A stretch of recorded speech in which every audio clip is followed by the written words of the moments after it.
The Upward Look for August 10th. The reading is entitled, Gracious Words Needed. And all bare him witness, and wondered at the gracious words which proceeded out of his mouth. Luke 4:22. This morning my heart is drawn out to God in earnest longing for souls for the Holy Spirit's guidance.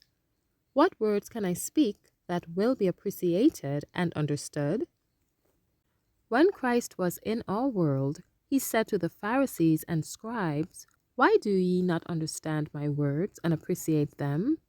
They were continually placing their own construct upon the plain words of truth that fell from his lips. With clearness and power, he spoke the words that were to come down to our time as a treasure of goodness. What precious words they were, and how full of encouragement. From his divine lips there fell with fullness and abundant assurance the benedictions that showed him to be the fountain of all goodness, and that it was his prerogative to bless and impress the minds of all present. He was engaged in his peculiar sacred province, and the treasures of eternity were at his command.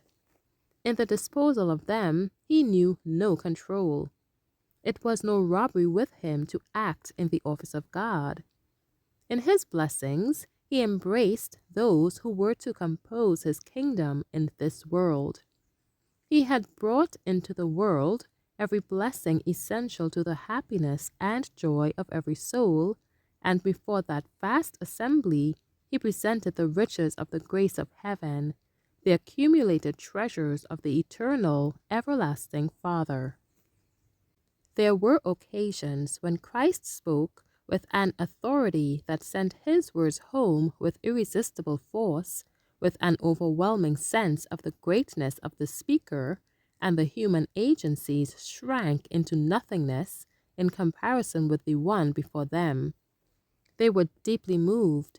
Their minds were impressed that he was repeating the command from the most excellent glory.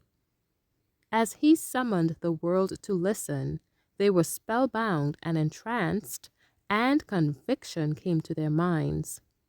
Every word made for itself a place, and the hearers believed and received the words that they had no power to resist.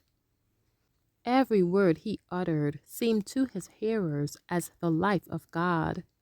The Word was made flesh and dwelt among us, and we beheld his glory, the glory as of the only begotten of the Father, full of grace and truth. John bare witness of him, and cried, saying, This was he of whom I spake. He that cometh after me is preferred before me, for he was before me. John 1 verses 14 and 15. Yes, he was before John, enshrouded in the pillar of cloud by day and the pillar of fire by night. He led the children of Israel through the wilderness, and of his fullness have all we received, and grace for grace. Prepare to meet thy God in peace.